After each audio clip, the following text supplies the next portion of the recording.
ফেব্রুয়ারিতে নির্বাচন না হলে সম্মান ক্ষুণ্ণ হতে পারে ডক্টর ইউনূসের মন্তব্য মির্জা ফখরুলের। ফের ১-১১ শঙ্কা, ফ্যাসিবাদ ঠেকাতে নারীদের সজাগ থাকার আহ্বান তারেক রহমানের। দেশে যাতে আর কোনোভাবেই ফ্যাসিবাদ উগ্রবাদ মাথা চাড়া দিয়ে উঠতে না পারে, এই ব্যাপারে বিশেষ করে নারী সমাজকে অত্যন্ত সতর্ক এবং সজাগ থাকতে হবে। একটা মহল আছে যারা বারবার গণতন্ত্রের গলা টিপে ধরে, আর দেরি করা সঠিক হবে না। ফেব্রুয়ারি শুড বি দ্য ডেডলাইন। এর পরে হলে আপনি যে সম্মান নিয়ে এসেছেন সেই সম্মান ক্ষুণ্ণ হবার সম্ভাবনা থাকবে। কিছুদিনের মধ্যেই ঘোষণা করা হবে ভোটের সময়, বললেন আইন উপদেষ্টা। ঘোষিত সময়ের চেয়ে দেরি না করার আশ্বাস প্রেস সচিবের। আমাদের নিয়ত আছে বাংলাদেশের ইতিহাসে বেস্ট ইলেকশন দেওয়াটা, স্যার আমাদেরকে সবসময় বলে। নির্বাচনের সময় তো জাস্ট ওয়েট করেন, কিছুদিনের মধ্যে ঘোষণা শুনবেন। ইলেকশন দেরি হবে না। ইলেকশন প্রফেসর ইউনূস যেই সময় বলেছেন তার থেকে একটা দিন দেরি হবে না। জাতীয় সনদের চূড়ান্ত রূপ পাবে দলগুলো। আইনি ভিত্তি না থাকলে মামলার হুঁশিয়ারি জামায়াতের। আইনের ঊর্ধ্বে থাকবে বলছে বিএনপি।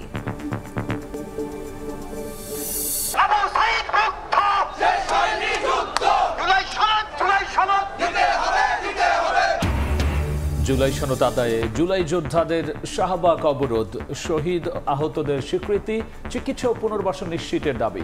দিনভর যান চলাচল বন্ধে, তীব্র যানজট।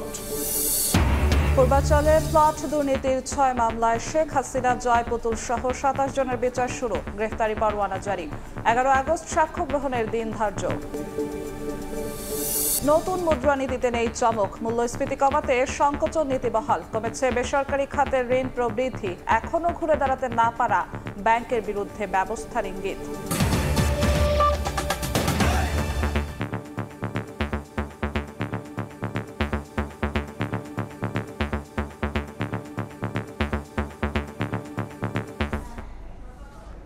ফ্যাসিবাদ যেন আর মাথাচাড়া দিতে না পারে, সেজন্য নারীদের সজাগ থাকার আহ্বান জানিয়েছেন বিএনপির ভারপ্রাপ্ত চেয়ারম্যান তারেক রহমান। এছাড়া সরকার গঠনের সুযোগ পেলে ৫০ লাখ নারীকে ফ্যামিলি কার্ড দেওয়ার প্রতিশ্রুতি দেন তিনি।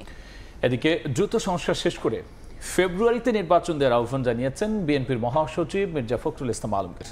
অন্যথায় প্রধান উপদেষ্টা ডক্টর ইউনূসের সম্মান ক্ষুণ্ণ হতে পারে বলেও এ সময় মন্তব্য করেছেন তিনি। জুলাই গণঅভ্যুত্থানের বছর পূর্তিতে জাতীয় প্রেস ক্লাবে আলোচনা সভায় স্মরণ করা হয় আন্দোলনের শহীদদের। সম্মাননা তুলে দেওয়া হয় নিহত ও আহতদের পরিবারের হাতে।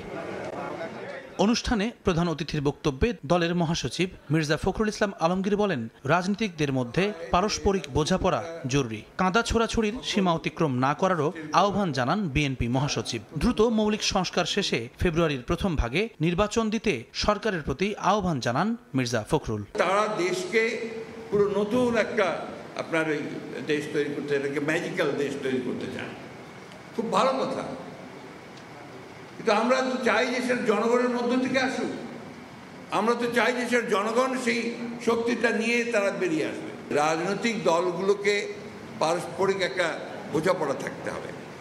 এই বোঝাপড়া না থাকলে এই যে আমরা কাদা ছোড়াছড়ি করছি, গণতন্ত্রের কাদা ছোড়াছড়ি হবে, অনেক অনেক আপনার কথা আসবে, কিন্তু একটা সীমা থাকা দরকার। এদিন বিকেলে আইনজীবী ফোরাম আয়োজিত স্মরণ সভায় অংশ নেন বিএনপি মহাসচিব। বলেন, ফেব্রুয়ারিতে নির্বাচন না হলে প্রধান উপদেষ্টা ডক্টর ইউনূসের সম্মান ক্ষুণ্ণ হতে পারে। সবাই ঐক্যবদ্ধ না থাকলে আরেকটা ১-১১ ঘটা অসম্ভব কিছু নয় বলেও মন্তব্য করেন তিনি।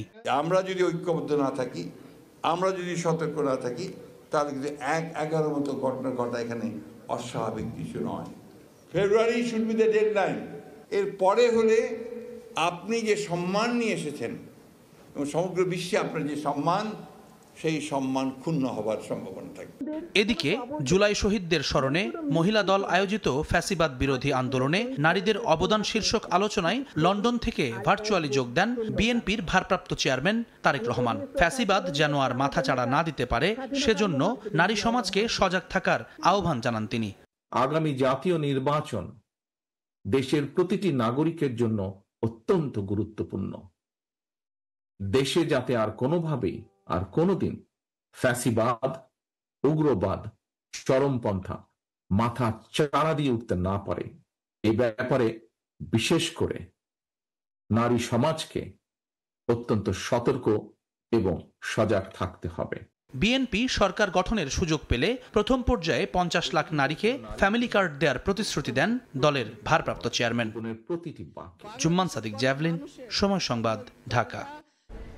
কিছুদিনের মধ্যেই নির্বাচনের সময় নিয়ে ঘোষণা আসবে বলে জানিয়েছেন আইন উপদেষ্টা ডক্টর আসিফ নজরুল। সচিবালয়ের সংবাদ সম্মেলনে তিনি বলেন, জনগণের ভোটাধিকার প্রয়োগের জন্য সব ব্যবস্থা নেওয়া হয়েছে। আরেক অনুষ্ঠানে প্রধান উপদেষ্টার প্রেস সচিব শফিকুল আলম বলেছেন, আগামী 5-6 দিন এ সরকারের জন্য গুরুত্বপূর্ণ। প্রধান উপদেষ্টার ঘোষিত সময়ের মধ্যেই নির্বাচন হবে। গণ অভ্যুত্থানের মুখে গত বছরের 5 আগস্ট দেশ ছেড়ে পালিয়ে যান সাবেক প্রধানমন্ত্রী শেখ হাসিনা। এরপর 8 আগস্ট দায়িত্ব গ্রহণ করে অন্তর্বর্তী সরকার।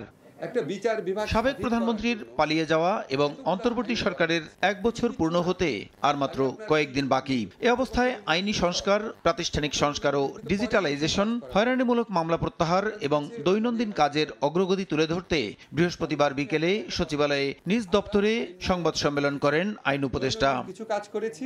দায়িত্ব নেওয়ার পর এখন পর্যন্ত 15,000 রাজনৈতিক হয়রানিমূলক মামলা সরকার প্রত্যাহার করেছে বলে জানান উপদেষ্টা। 15,000-এরও বেশি মামলা প্রত্যাহারের সুপারিশ করেছি। কিছুদিনের মধ্যেই আগামী নির্বাচনের সময় নিয়ে ঘোষণা আসবে জানিয়ে উপদেষ্টা বলেন, এবার জনগণের ভোটাধিকার প্রয়োগে সব ব্যবস্থা নেওয়া হয়েছে। নির্বাচনের সময় তো জাস্ট ওয়েট করেন, কিছুদিনের মধ্যে ঘোষণা শুনবেন। আমাদের নিয়ত আছে বাংলাদেশের ইতিহাসে বেস্ট ইলেকশন দেওয়ার, ভোট দিতে সবাই পারবে। এদিন সচিবালয়ের গণমাধ্যম কেন্দ্রে সাংবাদিকদের সঙ্গে মত বিনিময় করেন প্রধান উপদেষ্টার প্রেস সচিব। আগামী 5-6 দিন সরকারের জন্য গুরুত্বপূর্ণ সময় উল্লেখ করে তিনি বলেন, যা কিছুই হোক প্রধান উপদেষ্টার ঘোষিত সময়ের মধ্যেই জাতীয় নির্বাচন অনুষ্ঠিত হবে। আগামী 5-6টা দিন আমরা যেটা রাজনীতিক বন্দোবস্তর কথা বলি, সেটার জন্য খুবই ক্রুশিয়াল একটা টাইম। প্রোক্লেমেশন নিয়ে কাজ হচ্ছে, বাট একটা বিষয় আপনি নিশ্চিত থাকেন, ইলেকশন প্রফেসর যেই সময় বলেছেন তার থেকে একটা দিন দেরি হবে না। লন্ডনে বলেছি যে এটা ফেব্রুয়ারিতে হবে, তো আমরা সেই জায়গায় এখনো আছি। নির্বাচন সামনে রেখে সহিংসতা শূন্যের কোঠায় নামিয়ে আনা হবে বলেও জানান প্রধান উপদেষ্টার প্রেস সচিব। কাজগুলো করেনি। প্রসূন আশিস, সময় সংবাদ, ঢাকা।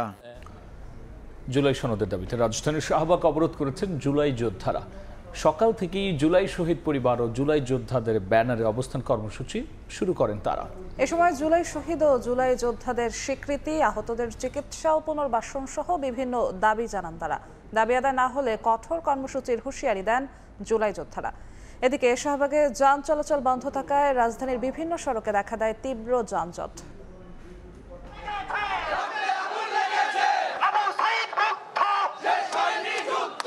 বছর পেরিয়ে আবারও শাহবাগে জুলাই যোদ্ধারা।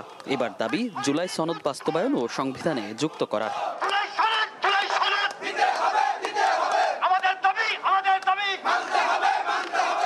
বৃহস্পতিবার বেলা 11টার পর থেকেই শাহবাগ মোড়ে অবস্থান নেন তারা। বৃষ্টি উপেক্ষা করে দিতে থাকেন নানা স্লোগান।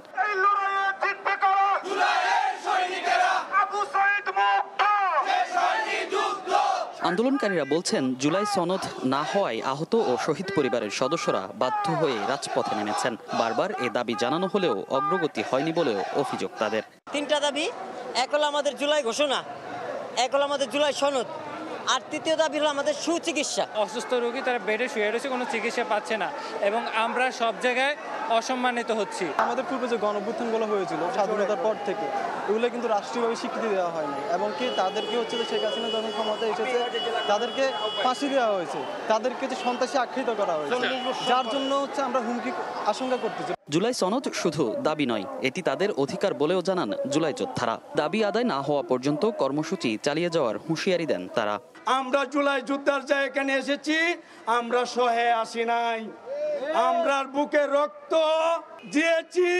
জুলাই সনদ এবং জুলাই ঘোষণাপত্র যতক্ষণ না পর্যন্ত আমরা না পাবো, ততক্ষণ না পর্যন্ত আমরা এই মাঠে অবস্থান করবো ইনশাআল্লাহ। প্রয়োজনে এর থেকে আমরা কঠোর কর্মসূচি নিতে বাধ্য হব। এদিকে শাহবাগে দিনভর যান চলাচল বন্ধ থাকায় রাজধানীর বিভিন্ন সড়কে দেখা দেয় তীব্র যানজট। ঘন্টার পর ঘন্টা অপেক্ষায় থাকতে দেখা যায় চলাচলকারীদের। তবে অ্যাম্বুলেন্স সহ জরুরি সেবা দানকারী বাহনকে জায়গা করে দেন আন্দোলনকারীরা।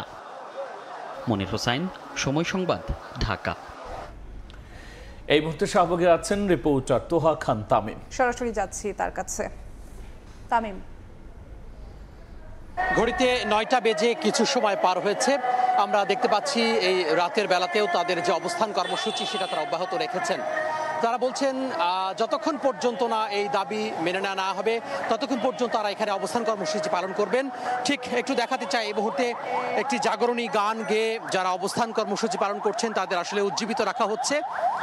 আপনি জানেন যে আজকে সকাল থেকে একেবারে ভোর থেকে এটি আসলে শুরু হয়েছে এবং ভোর থেকে অবস্থান কর্মসূচি চলছে এবং এখানে শুধুমাত্র যে সমস্ত জরুরি সেবাদানকারী যেই যানবাহনগুলো রয়েছে বা পরিষেবাগুলো রয়েছে সেগুলি কিন্তু এখানে চলাচল করতে পারছে। আপনি জানেন যে শাহবাগ একটি গুরুত্বপূর্ণ একটি মোড়।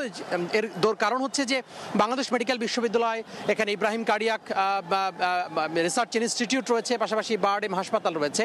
এই শাহবাগকে কেন্দ্র করে রোগীর বহনকারী যে গাড়িগুলো রয়েছে, অ্যাম্বুলেন্স রয়েছে, নানা রকম ধরনের মেডিকেল সংশ্লিষ্ট রোগীর স্বজনরা কিন্তু চলাফেরা করে থাকেন। সেক্ষেত্রে যারা আন্দোলনকারী রয়েছেন, যারা অবস্থান এখানে করছেন বিভিন্ন যে দাবি নিয়ে, তারা মূলত এই যে অ্যাম্বুলেন্স গাড়িগুলো রয়েছে, বিভিন্ন পরিষেবাগুলো রয়েছে রোগীর বহনকারী, সেগুলি তারা ছাড় দিচ্ছেন। অন্যান্য যে যানবাহন সেগুলি যেহেতু আগেই খবর হয়ে গিয়েছিল, চাওয়ার হয়েছিল যে শাহবাগ দিয়ে চলাচল করা যাচ্ছে না, সেজন্য কোনো যানবাহনই কিন্তু এখানে চলাচল করছে না। অর্থাৎ 4টি রাস্তা চারদিকে চলে গেছে, এখানে পুরোটাই কিন্তু ফাঁকা আছে।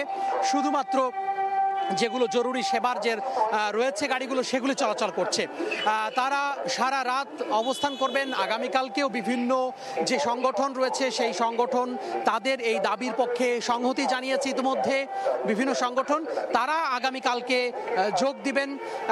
আপ বাংলাদেশ নামে একটি সংগঠন আগামীকালকে এখানে তাদের সারা বাংলাদেশ থেকে যে প্রতিনিধি আছে সেই প্রতিনিধি নিয়ে তারা মূলত এখানে সম্মেলন করার কথা রয়েছে। পাশাপাশি এখানে যারা জুলাই শহীদ পরিবার রয়েছে, আহত যারা জুলাই আহত হয়েছেন তারা রয়েছেন, তারা যুক্ত হবেন।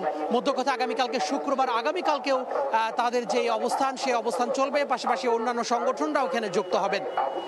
তো এখন বিভিন্ন ধরনের বক্তৃতা, কবিতা, আবৃত্তি এবং অন্যান্য যে গান সেই গান নিজেরাও গাইছেন এবং ক্যাসেট প্লেয়ারে বাজানো হচ্ছে বিভিন্ন ধরনের উজ্জীবিত করার জন্য এখানকার যারা কর্মী রয়েছেন, অবস্থানকারী রয়েছেন তাদের জন্য।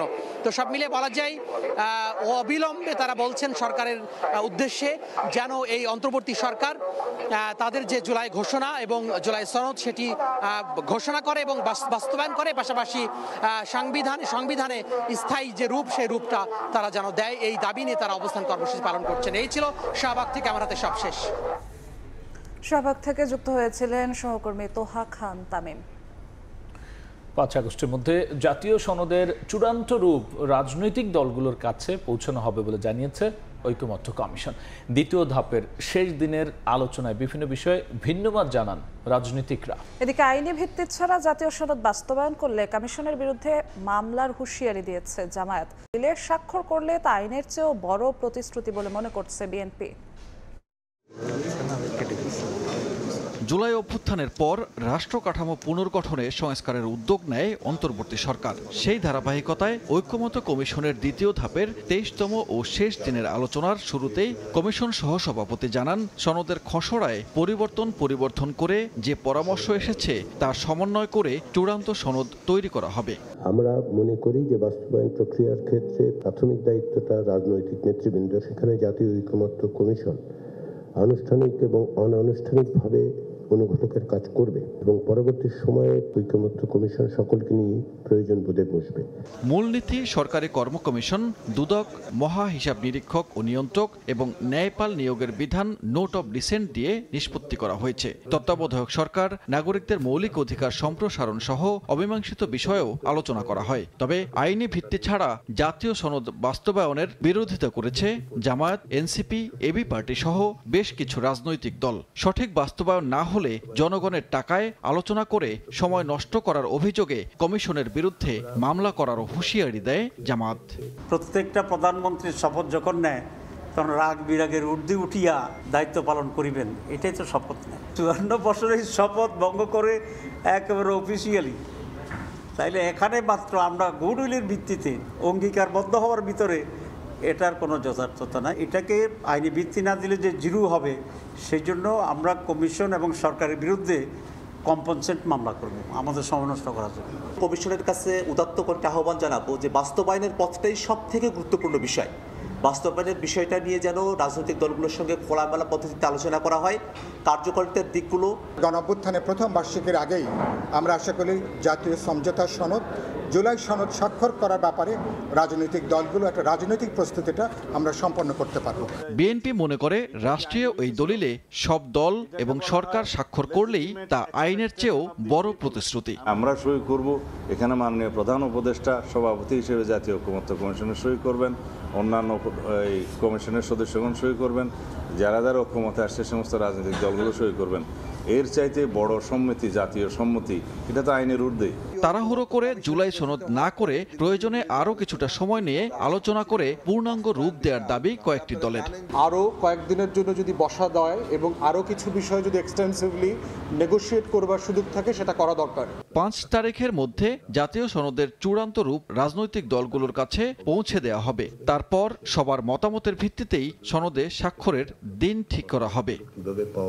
সানবীর রূপল, সময় সংবাদ। পূর্বাঞ্চলে প্লট দুর্নীতির 6 মামলায় শেখ হাসিনা, জয়, পুতুল সহ 27 জনের বিরুদ্ধে অভিযোগ গঠন করলেন আদালত। ভারতে পালিয়ে যাওয়ার পর এবারই প্রথম কোনো দুর্নীতির মামলায় শেখ হাসিনার বিরুদ্ধে অভিযোগ গঠন করলেন আদালত। এ মামলায় সাক্ষ্য প্রমাণের ভিত্তিতে আসামিদের সর্বোচ্চ শাস্তির আশা করছেন দুদকের আইনজীবীরা। রাষ্ট্রের সর্বোচ্চ কর্তাব্যক্তি হয়েও রাজুকের পূর্বাচল নতুন শহর প্রকল্পে নিয়ম বহির্ভূতভাবে 60 কাঠা প্লট নেন সাবেক প্রধানমন্ত্রী শেখ হাসিনা ও তার পরিবারের সদস্যরা। এই অভিযোগে চলতি বছরের 14 জানুয়ারি তাদের বিরুদ্ধে মামলা করে দুদক। এই মামলায় 10 মার্চ তাদের বিরুদ্ধে আদালতে অভিযোগপত্র দাখিল করে সংস্থাটি। সাবেক প্রধানমন্ত্রী শেখ হাসিনা সহ তার পরিবারের অন্যান্য সদস্য বিভিন্ন দেশে পলাতক থাকায় 6 জুলাই আদালতে হাজির হতে গেজেট প্রকাশ করা হয়। এরপর বৃহস্পতিবার ঢাকার 5ম বিশেষ জজ আদালতে তাদের বিরুদ্ধে চার্জ গঠনের আদেশ দিলে শুরু হয় বিচার প্রক্রিয়া।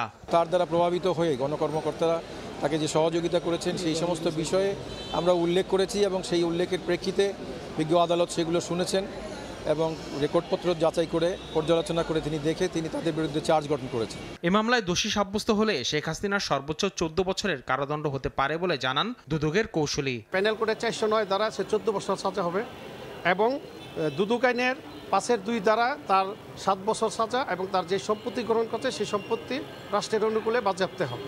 মামলায় সর্বোচ্চ শাস্তি মৃত্যুদণ্ডের ধারা যুক্ত না থাকায় স্টেট ডিফেন্সের সুযোগ পাবেন না পলাতক আসামিরা। এ কারণে তাদের পক্ষে আদালতে কোনো আইনজীবী উপস্থিত ছিলেন না।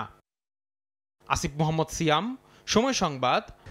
গোপালগঞ্জে কোনো রাজনৈতিক দলকে বিশেষ নজরে দেখেনি সেনাবাহিনী। অনেকের জীবন রক্ষার তাগিদেই গোপালগঞ্জে তৎপর হতে হয় বাহিনীকে। বিকেলে এক ব্রিফিংয়ে সাংবাদিকদের প্রশ্নের জবাবে কথা জানায় সেনা সদর। অনেকের জীবননাশের হুমকি থাকায় গোপালগঞ্জে বল প্রয়োগে আইন শৃঙ্খলা বাহিনী বাধ্য হয় উল্লেখ করে সেনা সদরের পক্ষ থেকে বলা হয় সেখানে প্রাণঘাতী অস্ত্রের ব্যবহার হয়নি। এই অবস্থায় বৃহস্পতিবার বিকেলে সেনা সদরের ব্রিফিংয়ে বিষয়টি নিয়ে প্রশ্ন করেন গণমাধ্যম কর্মীরা। জবাবে বলা হয় বিশেষ কোনো দলের প্রতি আলাদা নজর নেই সেনাবাহিনীর। সেদিন অনেকের জীবননাশের হুমকি থাকায় বল প্রয়োগে বাধ্য হয় আইন শৃঙ্খলা বাহিনী। আমাদের দায়িত্বের মধ্যে আমরা কাউকে বিশেষভাবে দেখি না। আমরা যেটা আপনারা জানেন গোপালগঞ্জ হয়েছে, এখানে ওই রাজনৈতিক দলের অনেকেরই জীবন নাশের হুমকি ছিল।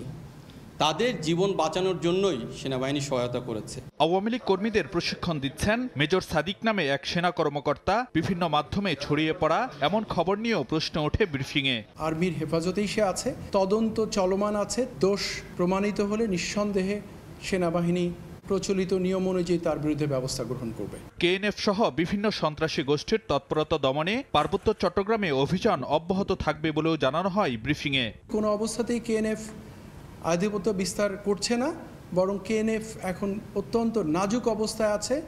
আমাদের অভিযান চলমান আছে। আমি দৃঢ়ভাবে বিশ্বাস করতে চাই সবাই সম্মিলিতভাবে কাজ করলে অবশ্যই কেএনএফকে সমূলে উৎপাটন করা সম্ভব এবং সেটা অবশ্যই প্রয়োজন। সেনা সদর বলছে মব সন্ত্রাস বন্ধে কঠোর অবস্থানে সেনাবাহিনী, তবে আইন শৃঙ্খলা পরিস্থিতি নিয়ন্ত্রণে আরও কার্যকর ভূমিকা রাখতে হবে অন্যান্য বাহিনীকেও। যেসব আইন প্রয়োগকারী সংস্থা সর্বাগ্রে কাজ করা দরকার তাদেরকে আরও ইফেক্টিভ হতে হবে। ফারুক ভিয়া, রবিন, সময় সংবাদ, ঢাকা। রাতের সময় আরও থাকছে। টেস্ট দলকে আবারও নেতৃত্ব দেওয়ার আগ্রহ নেই মুমিনুল হকের। নতুন অধিনায়ক হিসেবে পছন্দ লিটন ও মিরাজ। ঘরোয়া ক্রিকেটে পারফর্ম করে ওয়ানডে দলে পার্টির চেয়ারম্যান জিএম কাদেরের সাংগঠনিক কার্যক্রম পরিচালনার উপর অস্থায়ী নিষেধাজ্ঞা জারি করেছেন আদালত। এছাড়া যেসব প্রেসিডিয়াম সদস্যদের তিনি দল থেকে বহিষ্কার করেছেন তাদের স্বপদে পুনর্বহালের নির্দেশও দেন ঢাকার প্রথম যুগ্ম জেলা জজ। এদের মধ্যে রয়েছেন দলের মহাসচিব Mujibul Haque Chunnu, senior co chairman barrister Anisul Islam Mahmud ও co chairman ABM Ruhul Amin Howlader. বুধবার আদালতের আদেশের পর বৃহস্পতিবার দলের দফতর সম্পাদক M A রাজ্জাক খানের সই করা এক সংবাদ বিজ্ঞপ্তিতে বিষয়টি জানানো হয়।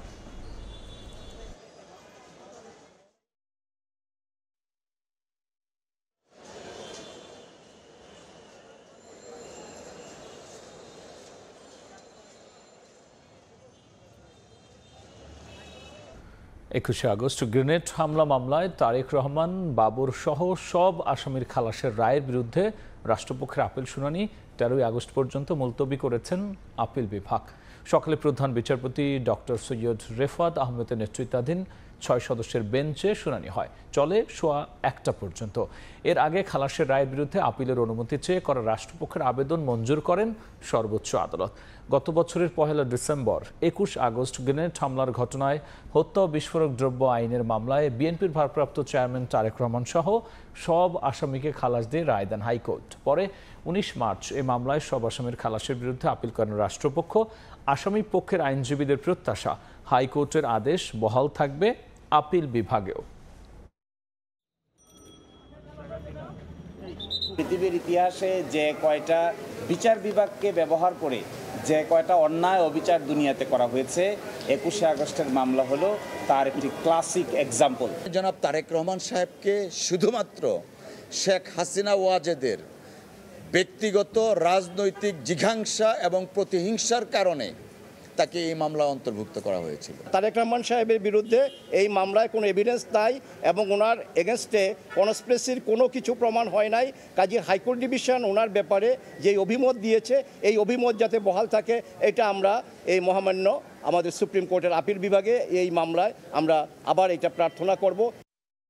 মূল্যস্ফীতি যতদিন 7% নিচে না নামবে ততদিন পর্যন্ত কমানো হবে না নীতি সুধার, এমন কঠোর অবস্থানের জানান দিয়ে চলতি অর্থ বছরের প্রথম 6 মাসের জন্য সংকোচনমুখী মুদ্রানীতি ঘোষণা করেছে বাংলাদেশ ব্যাংক। দীর্ঘদিন ধরে চড়ে থাকা মূল্যস্ফীতি গত 1 বছরের প্রচেষ্টায় নেমেছে এক অঙ্কের ঘরে। গেল জুনে দাঁড়িয়েছে 8.48%, যা 2023 সালের ফেব্রুয়ারি মাসের পর সর্বনিম্ন। ভোক্তা ব্যয়ের চাপ কমাতে মূল্যস্ফীতি 3 থেকে 5% নামিয়ে আনতে চায় বাংলাদেশ ব্যাংক। আর তা করতে মূল্যস্ফীতি যতদিন 7% নিচে না নামবে ততদিন পর্যন্ত নীতি সুধার 10% থেকে কমানো হবে না বলে জানান গভর্নর। আমরা আশা করি ইনফ্লেশন আরো কমবে, কিন্তু যে লেভেলে আমরা নিতে চাচ্ছি সেই লেভেলে এখন আমরা যেতে পারি।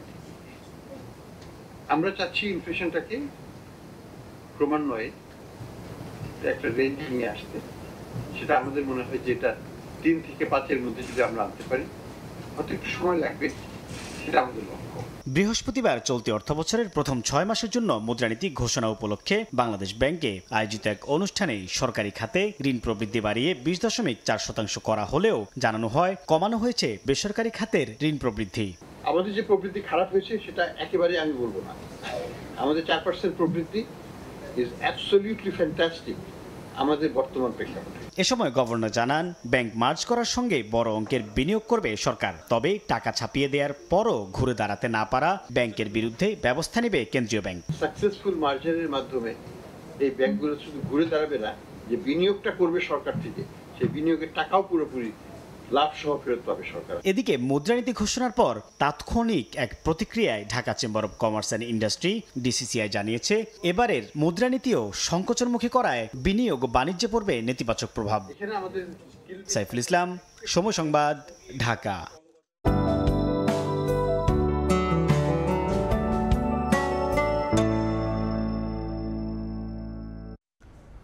এবার দেখে নেব আজকের বাতাসের মান সূচক।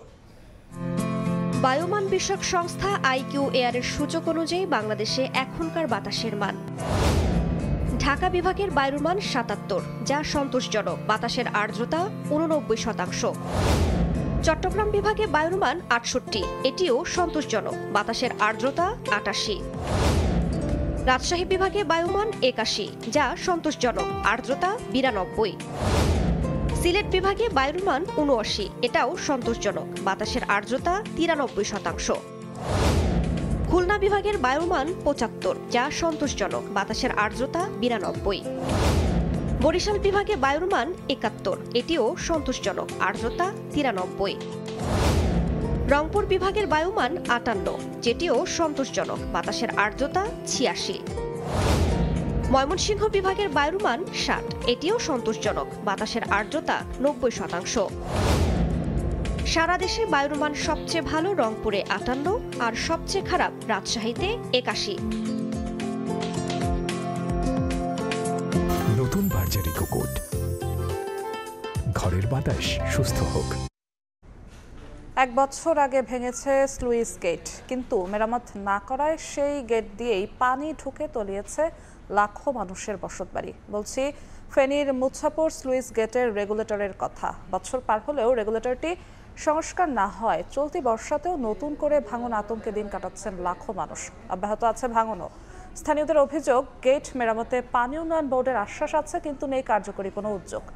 নোয়াখালী থেকে ফিরে সাইফুল্লাহ কামরুলকে সঙ্গে নিয়ে মনির হোসাইনের রিপোর্ট, ছবি তুলেছেন মোহাম্মদ শাহজাহান খান।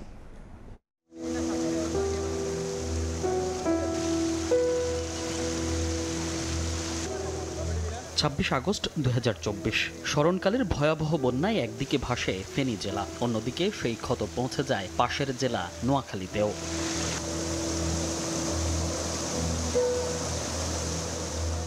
বন্যার পানির তীব্র চাপে ভেঙে যায় নোয়াখালীর কোম্পানিগঞ্জের মুছাপুর রেগুলেটর। এক মুছাপুর রেগুলেটরের কারণে বিলীন হচ্ছে শত শত ঘরবাড়ি আর ধ্বংস হচ্ছে হাজারো স্বপ্ন।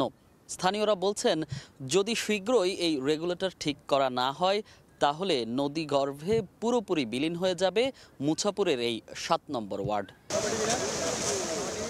এই ওয়ার্ডের বাসিন্দা আব্দুল্লাহ সুজন জীবনের সব অর্জন দিয়ে বানিয়েছিলেন দোতলা বাড়ি। তবে ছোট ফেনী নদীর এমন আগ্রাসনে এখন তার দিন কাটছে আতঙ্কে। শুধু আব্দুল্লাহ নয়, এমন আতঙ্কে দিন পার করছেন নদী পাড়ের শত শত পরিবার। আমি যে এরপরে যে কিছু করব, আমার ছেলে মেয়েকে নিয়ে কোথায় থাকবো, আমার মা বাবাকে নিয়ে থাকবো, সেই পরিস্থিতিও নাই। কি করুম, কোথায় যাবো?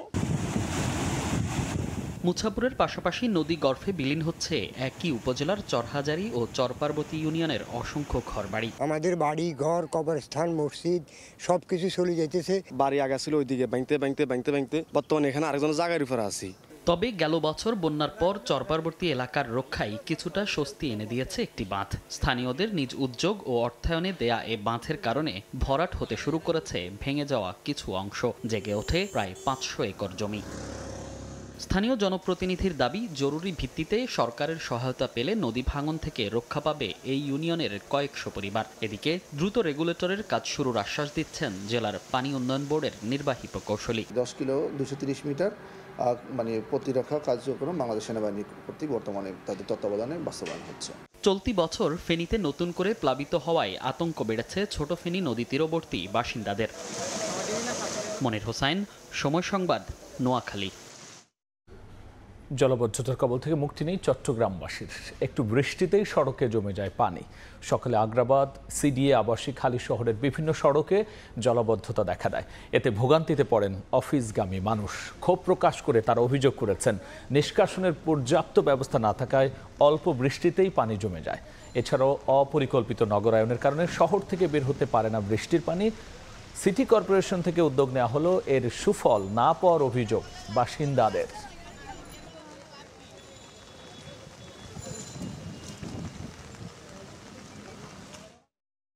ভাঙা ছিল, আমি খেয়াল করিনি, আমি পড়ে গেছিলাম। আগ্রাবাদের ড্রেনেজ ব্যবস্থা সবসময় নাজুক, সরকারের পর সরকার চেঞ্জ হয় কিন্তু এগুলো কোনো প্রতিকার দেখি না। আমরা এই পানির জন্য অনেক জায়গায় গাড়ি চালাতে পারিনি, অনেক জায়গায় আটকায় থাকি। আগ্রাবাদে বৃষ্টি হলে অফিসে পানি উঠে, যাওয়া আসা সমস্যা হয়। খাবারের নামে কি খাচ্ছি আমরা, যা খাচ্ছি তা কতটা স্বাস্থ্যসম্মত? রাজধানীতে যত্রতত্র গড়ে ওঠা হোটেলগুলোর অবস্থা বেহাল। কোথাও না ঢেকেই খাবার রাখা হয়েছে শুধু ক্রেতাদের আকৃষ্ট করতে, কোথাও আবার রান্নাঘরেই নেই খাবার রাখার পরিবেশ। চিকিৎসকরা বলছেন, দীর্ঘদিন ধরে এমন অস্বাস্থ্যকর খাবার গ্রহণে আছে মৃত্যু ঝুঁকিও। ধ্রুব ব্যানার্জি রিপোর্ট।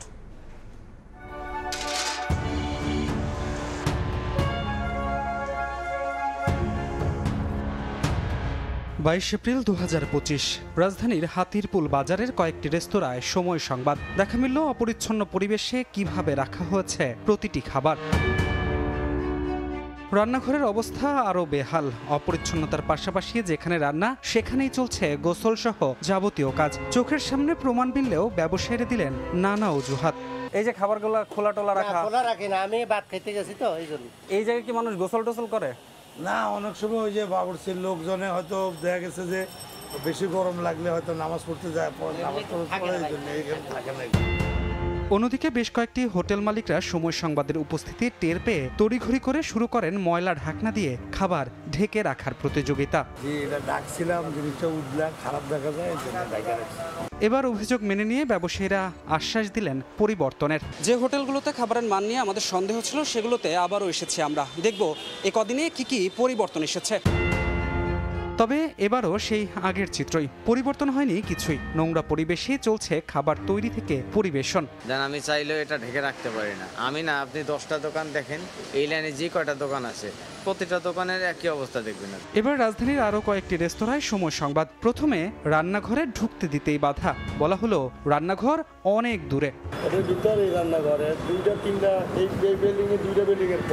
তবে জেরার মুখে কতক্ষণ পরই বেরিয়ে এলো থুলের বেড়াল। প্রথমে মিথ্যে বললেও রান্নাঘরের সন্ধান মিলল একই ভবনের 3য় তলায়। গিয়ে দেখা গেল অস্বাস্থ্যকর পরিবেশ আর দীর্ঘদিনের অপরিচ্ছন্নতার প্রমাণ।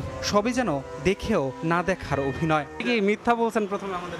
না, মিথ্যা না, মালিকের অনুমতি ছাড়া তো বলা যায় না, এই জন্য আমি ফোনটা দিয়ে শিওর হয়েছিলাম। তবে নিরাপদ খাদ্য কর্তৃপক্ষ বলছে হোটেল ব্যবসায়ীদের দেয়া হবে অনলাইন প্রশিক্ষণ। বিনামূল্যে প্রশিক্ষণের সুযোগ পেলে সচেতন হবেন তারা। অনলাইন ট্রেনিং প্ল্যাটফর্ম রেডি করার চেষ্টা করতেছি, ট্রেনিংটা একদম ফ্রি হয়ে যাবে। চিকিৎসকরা বলছেন দীর্ঘদিন ধরে এমন অস্বাস্থ্যকর খাবার গ্রহণ ঝুঁকি বাড়ায় পাকস্থলীর নানা ধরনের রোগের, আছে মৃত্যু ঝুঁকিও। দীর্ঘমেয়াদী যদি আমি বারবার বিষাক্ত পদার্থ যদি আমি বডিতে নিই, সেটা আমাকে হার্ট থেকে শুরু করে কিডনি সবটা কিন্তু ক্ষতিগ্রস্ত করে। একবারে কিন্তু ক্যান্সার হয়ে মানুষ কিন্তু মারা যায়। নিরুপায় হলেও হোটেল রেস্তোরাঁর মান যাচাই করে খাবার খাওয়ার পরামর্শ এই চিকিৎসকের। খাবার তালিকা অবশ্যই। ধ্রুব ব্যানার্জি, সময় সংবাদ, ঢাকা। দেখছেন রাতের সময়। দেশের বাইরের খবর। দীর্ঘ 4.5 বছর পর মিয়ানমারে জরুরি অবস্থা প্রত্যাহার করা হয়েছে। সাংবাদিকদের কাছে পাঠানো এক অডিও বার্তায় জান্তা সরকারের মুখপাত্র জাও মিন তুন জানান, ডিসেম্বরে নির্বাচন আয়োজনের লক্ষ্যে 6 মাস আগেই জরুরি অবস্থা তুলে নেওয়ার সিদ্ধান্ত নেওয়া হয়েছে। এরই মধ্যে মিন অং হ্লাইংকে প্রধান রেখেই গঠিত হয়েছে অন্তর্বর্তী সরকার। তবে আসন্ন নির্বাচন বয়কট করেছে বেশ কয়েকটি রাজনৈতিক দল। 2021 সালের ফেব্রুয়ারিতে অং সান সুচির নির্বাচিত সরকারকে হটিয়ে ক্ষমতা দখলের পর জরুরি অবস্থা জারি করে মিয়ানমারের জান্তা বাহিনী। দীর্ঘ 4.5 বছর পর জরুরি অবস্থা প্রত্যাহারের ঘোষণা দিল জান্তা সরকার। সাংবাদিকদের কাছে পাঠানো এক অডিও বার্তায় জান্তা সরকারের মুখপাত্র জাও মিন তুন জানান, ডিসেম্বরের নির্বাচন আয়োজনের লক্ষ্যে 6 মাস আগেই জরুরি অবস্থা তুলে নেওয়ার সিদ্ধান্ত নিয়েছে জান্তা সরকার। বৃহস্পতিবার থেকে আর জরুরি অবস্থা থাকছে না বলেও জানানো হয়। এরই মধ্যে অন্তর্বর্তী সরকারের কাছে ক্ষমতা হস্তান্তর করেছে মিয়ানমারের জান্তা সরকার। তবে ভারপ্রাপ্ত প্রেসিডেন্ট হিসেবে ক্ষমতার শীর্ষে থাকছেন মিন অং হ্লাইং। জান্তা প্রধানের বিরুদ্ধে একতরফা নির্বাচন আয়োজনের অভিযোগ এনে তা বয়কটের ডাক দিয়েছে মিয়ানমারের বেশ কয়েকটি গণতন্ত্রপন্থী দল। নির্বাচন সামনে রেখে নতুন একটি আইন জারি করেছে জান্তা সরকার। নতুন আইনে বলা হয়েছে, কেউ নির্বাচনী প্রক্রিয়া ব্যাহত করার চেষ্টা করলে তাকে 3 থেকে 10 বছর পর্যন্ত কারাদণ্ড এবং অর্থদণ্ডের মুখোমুখি হতে হবে। নির্বাচন কমিশনের কর্মী, প্রার্থী বা ভোটারদের ভয় দেখানো বা আঘাত করলে শাস্তি হতে পারে আজীবন কারাবাস। বিরোধীরা বলছেন তাদের মুখ বন্ধ করতেই এই আইন তৈরি করা হয়েছে। এদিকে নির্বাচনের আগে আত্মসমর্পণকারীদের নগদ পুরস্কার দেওয়ার ঘোষণা দিয়েছে জান্তা সরকার। তবে বিদ্রোহীরা নির্বাচনের সময় আরো বড় আকারে হামলার প্রস্তুতি নিচ্ছে বলে আশঙ্কা করছেন অনেকে। বিদ্রোহী নিয়ন্ত্রিত অঞ্চলে ভোট গ্রহণ তো দূরের কথা, সেনাবাহিনীর প্রবেশই কঠিন হবে বলে মনে করেন বিশ্লেষকরা। এরই মধ্যে এই নির্বাচনকে প্রহসন বলে আখ্যা দিয়েছে জাতিসংঘ সহ আন্তর্জাতিক পর্যবেক্ষকরা। তারা বলছে, সেনা সমর্থিত রাজনৈতিক দল ছাড়া কেউ এতে অংশ নিচ্ছে না। এমনকি নির্বাচনের প্রস্তুতি নিয়ে প্রয়োজনীয় তথ্য সংগ্রহে ব্যাপক কারচুপি হয়েছে বলেও জানান পর্যবেক্ষকরা। 5 কোটির বেশি ভোটারের মধ্যে প্রায় 2 কোটির কোনো তথ্যই পাওয়া যায়নি। আর তাই এই নির্বাচন সেনাবাহিনীর শাসন বৈধ করার একটি চেষ্টা মাত্র বলে মনে করেন বিশ্লেষকরা। মৌসুমী সাথী, সময় সংবাদ। দেখছেন রাতের সময়। বাংলাদেশ টেস্ট দলকে আবারও নেতৃত্ব দেওয়ার কোনো আগ্রহ নেই মুমিনুল হকের। বিসিবি থেকে প্রস্তাব দিলেও তা ফিরিয়ে দেবেন বলে সময় সংবাদে জানিয়েছেন এই ব্যাটসম্যান। সাদা পোশাকে নতুন অধিনায়ক হিসেবে মুমিনুলের পছন্দের তালিকায় আছেন লিটন দাস ও মেহেদী মিরাজ। মুমিনুলের সাক্ষাৎকার নিয়েছেন সাজিদ মুস্তাহিদ। আমাদের সঙ্গে আছেন জাতীয় দলের ক্রিকেটার মুমিনুল হক। আমরা তার সঙ্গে কথা বলবো। আপনাকে ধন্যবাদ সময় দেওয়ার জন্য। এই মুহূর্তে টেস্ট দলের কোনো ক্যাপ্টেন নেই, শান্ত স্টেপ ডাউন করেছে। এখন আপনি নিজে এক্সপিরিয়েন্স, ক্যাপ্টেন্সির পূর্ব অভিজ্ঞতা আছে, এই মুহূর্তে যদি আপনাকে ক্যাপ্টেন্সির প্রস্তাব দেওয়া হয় আপনি টিমটাকে লিড করবেন? দেখেন, এখানে কিন্তু আমি যখন ছিলাম তখন হয়তো এক্সপিরিয়েন্স ছিলাম না, তখন কিন্তু টিম দাঁড়িয়ে যায়নি, তখন একটা নতুন ক্যাপ্টেন এসে ডিফিকাল্ট ছিল, তখন কিন্তু আমার জন্য তখন ডিফিকাল্ট ছিল। এখন কিন্তু টিমটা একটু দাঁড়ানো অবস্থায়, এটা স্টেবল অবস্থায়। এখন যারা ক্যাপ্টেন্সি করে আসছে তাদের চেয়ে যারা করেনি তারা যদি করে তা আমার কাছে মনে হয় যে, কারণ আপনি টিমটা পুরো সেট আপ। আগে যেসব জায়গায় আমাদের ল্যাকিং ছিল, বিশেষ করে পেস বোলিংয়ে ল্যাকিং ছিল, স্পিনারও, তো ওই জায়গাটাই যখন এখন একটা স্টেবল পজিশন আছে, এখন আমার কাছে মনে হয় যে একটা নতুন কাউকে ক্যাপ্টেন্সি দিলে ভালো। আর আপনি আমাকে যেটা প্রশ্ন করলেন, ডিপ্লোম্যাটিক অ্যান্সারও না, আমি আসলে করার জন্য আগ্রহীও না, আমি করব না। আর আমার প্রস্তাব পেয়েছিলেন বিসিবি থেকে? না, প্রস্তাব পাইনি। প্রস্তাব পেলেও হয়তো আমি করব না। বর্তমান টিমে যারা আছে এর মধ্যে ক্যাপ্টেন ম্যাটেরিয়াল বা দলকে লিড করতে পারে এরকম যদি আপনার চোখে, সাপোজ আপনার কাছে বোর্ড, আপনি সিনিয়র প্লেয়ার মতামত চাইতেই পারে, সেরকম যদি মতামত চাই আপনি কাদের নাম বলবেন? একজন, দুইজন বা তিনজন যদি আপনাকে বলেন। শান্ত তো ছিল, যে শান্ত যদি স্টেপ ডাউন করেছে, শান্ত তো নাই ওই লিস্টে এখন। তা আমার কাছে মনে হয় যে দুইটা প্লেয়ার আছে যাদের দিলে বাংলাদেশ ক্রিকেটের জন্য ভালো হবে। একটা হলো আপনার মিরাজ, আর একটা হলো লিটন। এই দুজন ছাড়া আমার কাছে মনে হয় যে আর কেউ ওইভাবে, আর যারা আছে তারা পারবে, কিন্তু আমি সবসময় এই দুজনকে প্রেফার করি। আমি যখন ক্যাপ্টেন ছিলাম তখন আমি লিটনকে বোর্ডকে বলেছিলাম যে লিটনকে ভাইস ক্যাপ্টেন দেওয়ার জন্য, পরবর্তীতে তা যায় না। এখন বর্তমানে আমার কাছে এই দুজন পারফেক্ট, লিটন নাইলে মিরাজ। ডিফিকাল্ট ছিল, এখন কিন্তু। সাজিদ মুস্তাহিদ, সময় সংবাদ, ঢাকা। এ পর্যায়ে শীর্ষ সংবাদগুলো জানিয়ে দিচ্ছি আরেকবার। ফেব্রুয়ারিতে নির্বাচন না হলে সম্মান ক্ষুণ্ণ হতে পারে ডক্টর ইউনূসের মন্তব্য মির্জা ফখরুলের। ফ্যাসিবাদ ঠেকাতে নারীদের সজাগ থাকার আহ্বান তারেক রহমানের। 5 আগস্টের মধ্যে জাতীয় সনদের চূড়ান্ত রূপ পাবে দলগুলো। আইনি ভিত্তি না থাকলে মামলার হুঁশিয়ারি জামায়াতের। আইনের ঊর্ধ্বে থাকবে বলছে বিএনপি।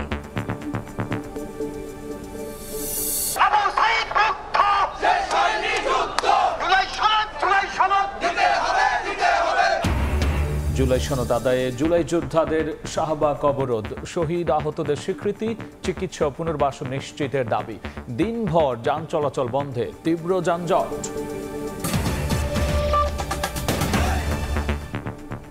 এই ছিল রাতের সময়। সঙ্গেই থাকুন সময়।